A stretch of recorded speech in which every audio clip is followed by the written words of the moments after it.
Everyone. तो देखो, third method of preparation रहता है फ्रॉम कार्बोक्सिलिक एसिड।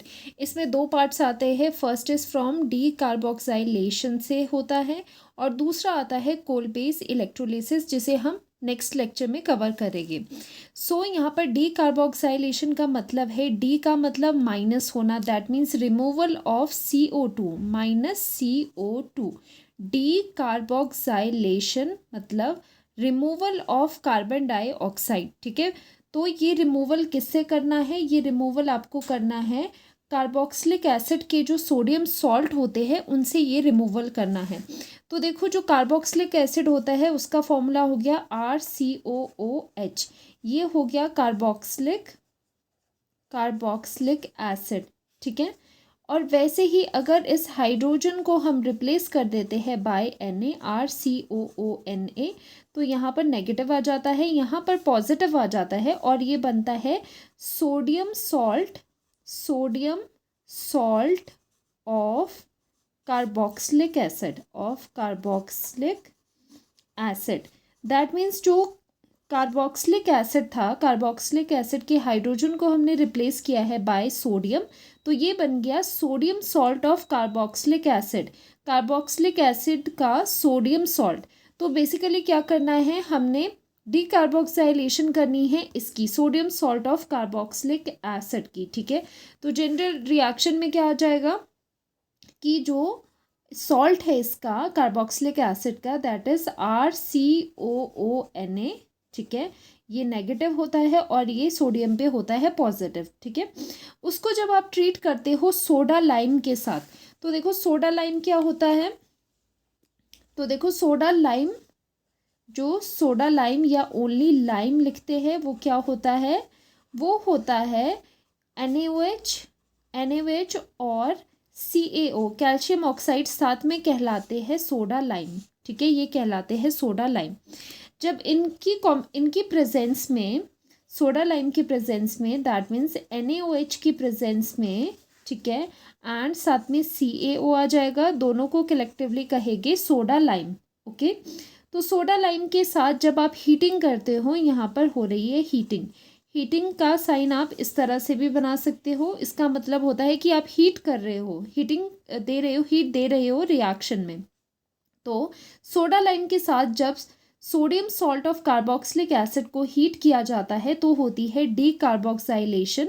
डीकार्बोक्साइलेशन मतलब रिमूवल ऑफ कार्बन डाइऑक्साइड। तो कार्बन डाइऑक्साइड का रिमूवल होता है इस सॉल्ट से, इसीलिए इसको कहते हैं डीकार्बोक्साइलेशन।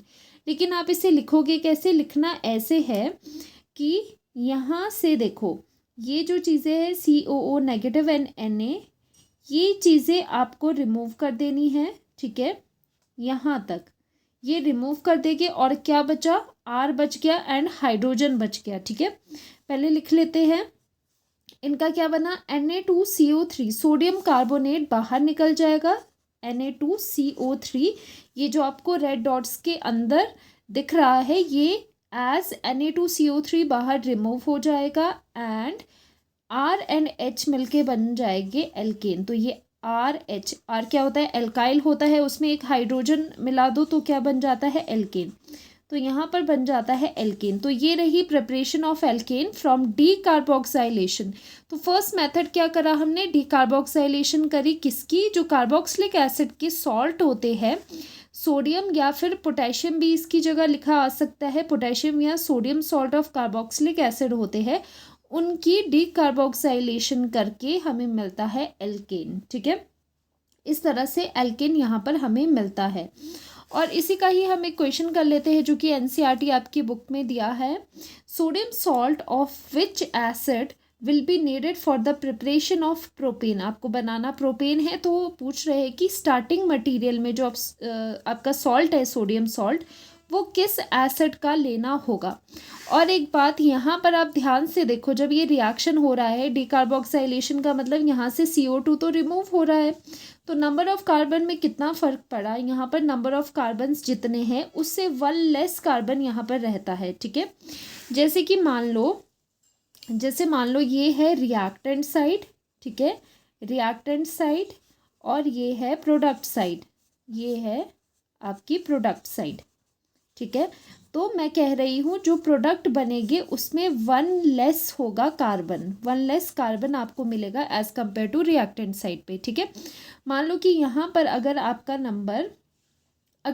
नंबर यहाँ पर 2 है, ठीक है, अगर यहाँ पर आपका नंबर 3 है, तो जो आपको प्रोडक्ट मिलेगा वो 2 कार्बन वाला मिलेगा, ठीक है, बिकॉज यहाँ पर क्या होता है, एक कार्बन एज CO2 रिमूव हो जाता है, तो यहाँ पर क्या होती है, एक कार्बन की कमी आ जाती है। ओके, तो ये था डीकार्बोक्साइलेशन, इस तरह से करते हैं। और कोई भी यहाँ पर CH3CO Na लगा दो, R की जगह कुछ भी आप लगा सकते हो, कोई भी चेन लगा सकते हो, CH3 लगा सकते हो, CH3CH2 लगा सकते हो, उसके अकॉर्डिंगली बाय डीकार्बोक्साइलेशन आपको कॉरस्पॉन्डिंग एल्केन मिलता है। ओके, सो इस क्वेश्चन से और ज़्यादा आपको समझ आएगा। देखो बनाना क्या है, तो आपको चाहिए क्या, आपको प्रोडक्ट में क्या चाहिए, ये देखो प्रोडक्ट में चाहिए आपको प्रोपेन, ठीक है, so we need propane here, product में आपको चाहिए प्रोपेन।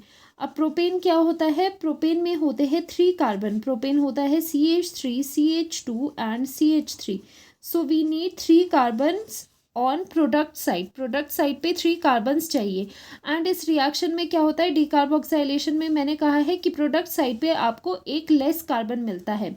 सो अगर आपको, ये हो गया रिएक्टेंट, ये हो गया प्रोडक्ट साइड, अगर आपको प्रोडक्ट में 3 कार्बन का एल्केन चाहिए, 3 कार्बन का एल्केन चाहिए, so you need to start with 4 carbon वाला एसिड या फिर सोडियम सॉल्ट, 4 कार्बन वाले सॉल्ट से आपको स्टार्ट करना पड़ेगा, तब जाके आपको 3 कार्बन का मिलेगा। और 4 कार्बन वाला क्या होता है, CH3 CH2 CH2 and COOH, ठीक है, ये वाला एसिड होगा। इस एसिड को क्या बोलेंगे, 1 2 3 and 4, this is butanoic acid, ठीक है, ये कौन सा एसिड है, this is butanoic acid, butanoic acid, क्योंकि जो ये ब्यूटेनोइक एसिड है इसी का ही हम सोडियम सॉल्ट लेते हैं इस तरह से, CH3 CH2 CH2 and COONA, Na positive and negative.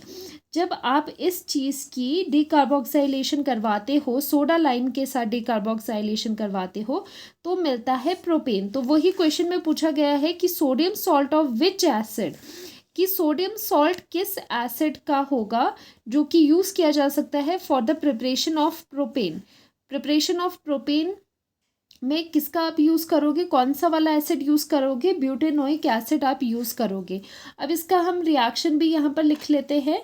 तो रिएक्शन क्या होगी इसकी, आंसर है हमारा ब्यूटेनोइक एसिड हम यूज़ करेंगे, बिकॉज हमें पता है डीकार्बोक्साइलेशन की वजह से एक कार्बन की कमी आ जाती है प्रोडक्ट साइड में। सो अगर हमें प्रोपेन चाहिए, 3 कार्बन वाला एल्केन चाहिए, तो हमें स्टार्ट करना होगा 4 कार्बन वाले सॉल्ट से, सॉल्ट ऑफ कार्बोक्सिलिक एसिड, तो वो है ब्यूटेनोइक एसिड का सॉल्ट, ठीक है। तो रिएक्शन लिख लेते हैं इसकी। तो मेन रिएक्शन क्या होगी, क्योंकि क्वेश्चन में आपको पूछा है केमिकल इक्वेशन भी लिखनी है, तो केमिकल इक्वेशन कैसे लिखोगे, CH3 CH2 COO negative Na positive, ये रहा ब्यूटेनोइक एसिड का सॉल्ट, सोडियम सॉल्ट, और उसको सोडा लाइम के साथ रिएक्ट करके NaO एंड CaO और हीटिंग करके हमें मिल जाता है। यहाँ से क्या जाएगा, यहाँ से देखो क्या करा था डीकार्बोक्साइलेशन में, CO2 रिमूव होगा, साथ ही साथ Na भी जाएगा, और यहाँ पर है NaOH, ठीक है, सोडियम हाइड्रोक्साइड, तो इसका हाइड्रोजन बच जाता है, बाकी सारा रिमूव हो जाएगा, ठीक है। तो ये बना, बाय प्रोडक्ट बना सोडियम कार्बोनेट Na2CO3, जो यहाँ पर है डॉटेड एरिया में है, और साथ ही इस पूरे के साथ हाइड्रोजन अटैच हो जाएगा, CH3 CH2 CH3, तो इस तरह से बना प्रोपेन, ठीक है। तो यहाँ पर हमने ऑब्टेन किया propane from sodium salt of butanoic acid. तो आंसर रहेगा आपका ब्यूटेनोइक एसिड का ही सोडियम सॉल्ट है, जिसका ट्रीटमेंट विथ सोडा लाइम से एंड अपॉन हीटिंग हमें मिला प्रोपेन। और वैसे भी कुछ और भी आपको एल्केन बनाने के लिए बोल दे, तो आपको जस्ट क्या करना है, जितने नंबर का एल्केन आपको बनाना है उसका 1 प्लस करके स्टार्टिंग मटेरियल का सॉल्ट आपको लेना है, ठीक है। जैसे 3 कार्बन का बनाना था, तो 4 कार्बन का सॉल्ट यहाँ पर हमने यूज़ किया है, 1 2 3 4 कार्बन वाला हमने ब्यूटेनोइक एसिड का सॉल्ट यहाँ पर सोडियम सॉल्ट यूज़ किया है। तो ये आपका एनसीईआरटी क्वेश्चन था। और आपको ध्यान रखना है डिकार्बोक्सिलेशन में CO2 रिमूव होता है, सो एक कार्बन का लॉस भी रहता है, तो प्रोडक्ट साइड में एक कार्बन कम वाला एल्केन बनता है, ठीक है। और डायरेक्ट आप इसको कैसे कर सकते हो, आर एंड जो आर है और एच है, ठीक है, आर एंड एच है, उनको मिला के आपका बन जाता है एल्केन। तो ये था method of preparation of alkene from carboxylic acid, जो था डीकार्बोक्साइलेशन। एंड नेक्स्ट लेक्चर में हम करेंगे नेम रिएक्शन कोलबेस इलेक्ट्रोलिसिस, जिसमें हम कार्बोक्सिलिक एसिड से ही बनाएंगे एल्केन, वो भी इसी का ही पार्ट है। तो मिलते हैं नेक्स्ट लेक्चर में, बाय बाय।